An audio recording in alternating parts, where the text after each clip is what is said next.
Okay, well, today is really one of my favorite topics to share with homeschool moms because what I'm going to tell you is so easy to implement and it's so important for your children. So, I have, just so you know, I have three grown kids. My oldest son has been in medical device sales and now he is in corporate sales for an insurance company. My second son is an attorney and my daughter is an executive producer for a television network. And so they're very articulate kids. And I'm sure that they had a bent for that, a God given bent for that when God created them. But there were some things we did in our home to really treat conversation as an art form. The art of conversation, you'll hear that said. And that's something that we can teach our children. And there's probably fewer important things to teach them to be able to articulate than why they're homeschooled. And so let me share with you my experience in terms of how this became an important topic to me. When we began homeschooling, I know you've heard my story. I was threatened with jail. It seems like there were television cameras in our room for 8 years documenting this crazy family who was homeschooling. But we loved all of the reporters who came in. We tried to practice hospitality when we were there and get to know them as people. Well, the first time they came to our house, my second son, who is the attorney, was 5. And so I did not want to prejudice what they said in these interviews, the news interviews. I wanted them to be authentic and organic and, spontaneous and come from their heart. Now, my boys are 5 and 7. I was a little naive as a mother, I have to say. And so the crew asked John, what do you like the most about homeschooling? He's 5. And he said, I just like that I can get a snack and go to the bathroom anytime I want to. He had been in preschool up until this point, and he valued that freedom. Well, that's not what I wanted John saying about homeschooling to a reporter. And all of a sudden, I understood why attorneys prepare their witnesses, because there's some things that are true that you don't want to say in public. And there are other things that are true that you do want to say in public. And discernment is knowing what to say privately and what to say publicly. So we're just going to tuck that little nugget away for just a minute. And I want to fast forward to now both of my sons are in college, and I'm teaching worldview and I'm teaching public speaking to a large group of high school students in our co-op. Now, these are bright kids. And we just one day I decided I'm going to devote one session to talking about why they're homeschooled and why they like being homeschooled. So I threw out the question to the kids, and I just said, okay, so tell me why your parents homeschool you or what you like about homeschooling. For the first time in this class, there was dead silence. I was so shocked. And so I took this in for a minute, and I told all the high schoolers in the class, I want you to go home and I want you to interview your parents. Next week, I want you to come back here with 5 reasons as to why they homeschool you. And I want you to bring 5 reasons as to why you enjoy being homeschooled. So they come back. So we're getting mixed reviews over here in the comment section. One person said, I'm very nervous about this type of conversation. And another person says, so far, no one has asked us these questions. Well, you never know when they're coming. And so you want to be prepared. And more than you being prepared, you want your children to be prepared as they get old enough for people to question them. And so we don't want to be nervous, which is why we're having this session. So hopefully when we finish this session, you won't be nervous anymore. And so move this chair out of my way here. So when the kids came back to the co-op class the next week, I had a big whiteboard in the class. I drew a line down the middle. And on this side, I wrote the word private. And on this side, I wrote the word public. And every time they would give me a reason, I would put it on one of the two sides. So when the kids would say, I like to homeschool because I like to stay in my pajamas all day long, I'd say, okay, valid reason, but we're going to put it under the private side because this is not what we're going to discuss with our neighbors or people we go to church with, or our grandparents, maybe if they don't care for homeschooling, or a legislator. This is not what we're going to say to them. This is what we're going to discuss and enjoy as a family. And so then there was another one that said, I can sleep till 10 and then do my schoolwork. Okay, that's another good private reason that we're going to enjoy as a family, maybe. But this is not what we're going to discuss when we're in public. It doesn't mean that we're being dishonest. It means that we're being discerning and giving the reasons that meet the need of the audience that we're speaking with at the time. So I want you to think today about 5 or 6 reasons that you're schooling your children at home. And also think about, have you ever articulated those reasons to your children? Now, even when my kids were 5 and 7, although John didn't know to say that in an interview because I hadn't taught him that, they knew the basics of why we were homeschooling. God had called us to homeschool. We wanted them to grow up loving Jesus. And then, as they get older, they can assimilate more information about having a tailored education to fit their needs and their interests and their strengths, those types of things. But you can gauge these things according to the ages of your children. So the first thing you need to do as a parent is sit down and write out 5 or 6 reasons you homeschool. So for us, the number one reason we were homeschooling as our kids is that we wanted them to grow up loving Jesus. We did not want them to be a part of the statistic, the 50 to 90% statistic of kids raised in Christian homes that were walking away from the church and walking away from their faith between the ages of 18 and 29. So their faith and their walk with Christ was very, very important to us. Secondly, we wanted them to have a good education. My kids had such different interests, and we wanted to be able to focus on those interests.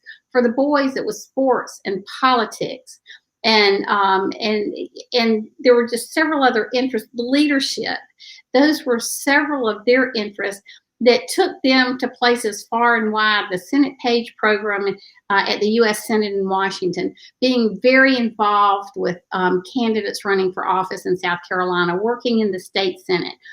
They played, they were on travel soccer teams. And with those soccer teams, they ministered really all over the world. A pastor here in Columbia asked one of my son John, to organize a soccer team from South Carolina to take to England or Wales, I can't remember which, to use as a witness. So they would play soccer and then they would witness to the other team. It was really a gospel outreach tool. And so there are all kinds of things, reasons that we homeschool. Lizzie was very involved in the fine arts and journalism. So we wanted our kids to love Jesus. We wanted to be able to focus on their calling in life, their strengths and their interests. We wanted to be able to teach from a biblical worldview. We wanted to have time left over in the day to have service projects that we were involved in each week. And we just wanted our family to be strong and love each other. So those are 5 of my top reasons for homeschooling. So you write down those reasons and then have a special night with your kids. Do it at home. I don't know if that would be pizza and Coke, or you don't usually do those things, or if you do that all the time, have a special meal and make this a special time where you say, tonight we are going to discuss why we homeschool. Ask them, why do you think we're homeschooling? And see what information they already know. And then you'll say, well, here are my top 5 reasons for homeschooling. If you've got a visual way to show them, it's great. If you've got a whiteboard or someplace you can write these out where they can see that, then you can talk about, you can look at each one and talk about these things. And so you teach them, your faith is so important to us that we're willing to give up a second income, or we're willing to arrange our lives around your education so that when you leave the home, you still love Jesus and you love him more today than you did yesterday. So all of these types of things you want to say out loud with them. If you have particular Bible verses that are special to you, that the Lord has used to call you to homeschooling, share those Bible verses with them. And then ask them what they like about homeschooling. Do you like the fact that we get to spend more time together as a family? Do you like the fact that you get to, Lizzie would have these practices in community theater when she was Annie, and right up to the play, I was always there with her, or Joe was. We'd have practices till 12 or 1 o'clock at night. And, well, Lizzie, you couldn't do this if you were in school, honey. We wouldn't let you. Or just all types of reasons. There are lifestyle reasons, every other type of reason for homeschooling. Just make sure you document for your kids somewhere the reasons you homeschool, and discuss each one of them with your kids. Discuss the reasons they like homeschooling. So now here is where role playing is really, really important. Now, I want to share this story with you, especially for those of you who have younger kids. And now so much of the world has homeschooled that it's not the affront to some people that it used to be. But the world is getting, a little back to normal, if we can say that after COVID. We still have thousands and thousands of people who have decided to continue to homeschool, but they're still going to be asked these questions.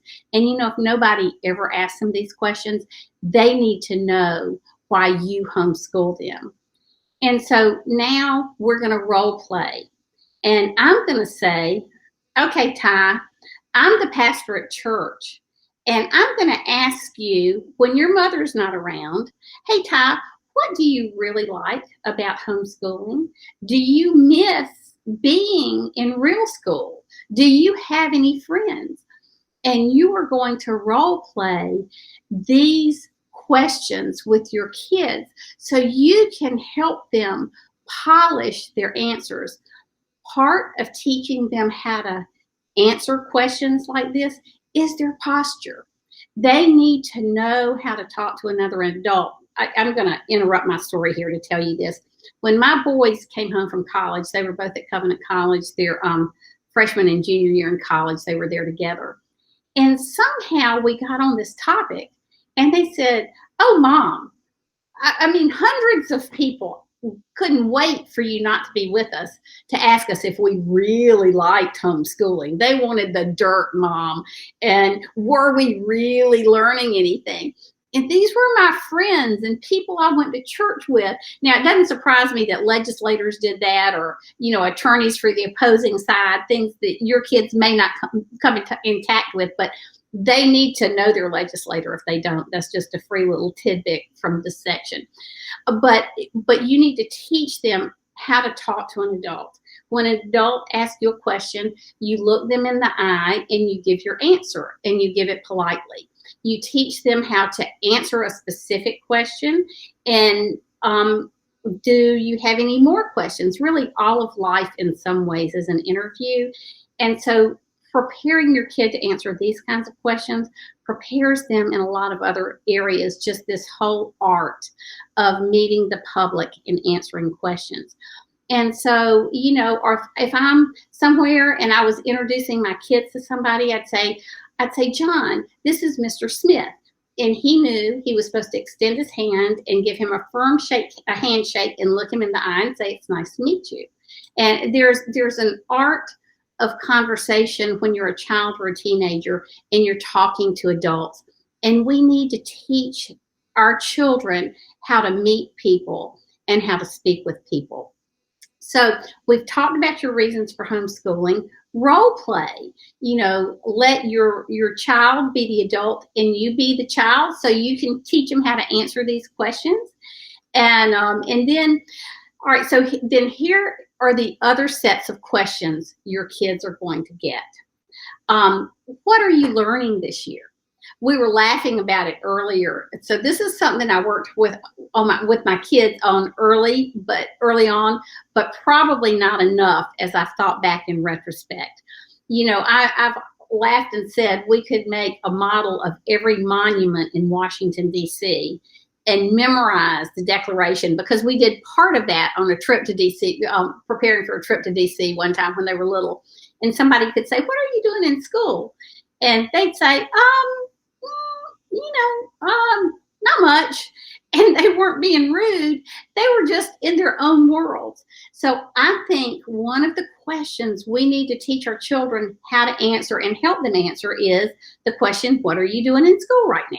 Because, if you live out of town and you go home to see parents or you grandparents, you go home to see aunts and uncles, or you're going back to see friends at an old church, everybody's going to ask them, what are you learning in school? Now, we don't ask public school kids that, but for some reason, people love to ask homeschool kids that.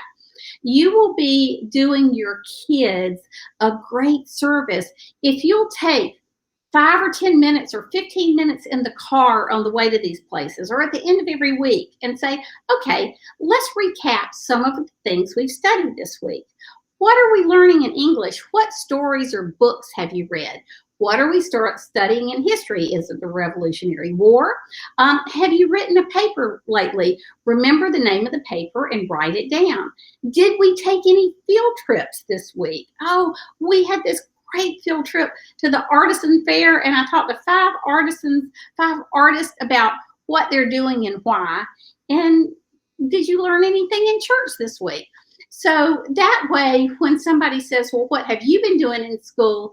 They have a list of things they can pull from. That way, they don't dread these questions and they don't look like they don't know what's going on in life. I think it's really important to rehearse those things with your children and explain to them why it's important when their grandparents, or when other adults ask you those questions, to have an intelligent answer for them. So I think, excuse me, it's the end of a long week. So I think you're really doing your kids a really special favor when you teach them how to meet questions, head on, in an articulate and informed way, but always very kind and well-mannered. Now, there are a couple of times, this is a little bit funny, when especially my 5-year-old son was asked a question one day. We were out shopping for a baby crib. During this time in history, we usually didn't go out during the daytime, but I was 5 or 6 months pregnant. I already wasn't feeling well, and we were going to look to buy a crib for our little baby girl, Joy, that was going to be born in a couple months, and Ty and John were with me. And this woman just kept, there's no other word for it, pestering my son, John, who is 5.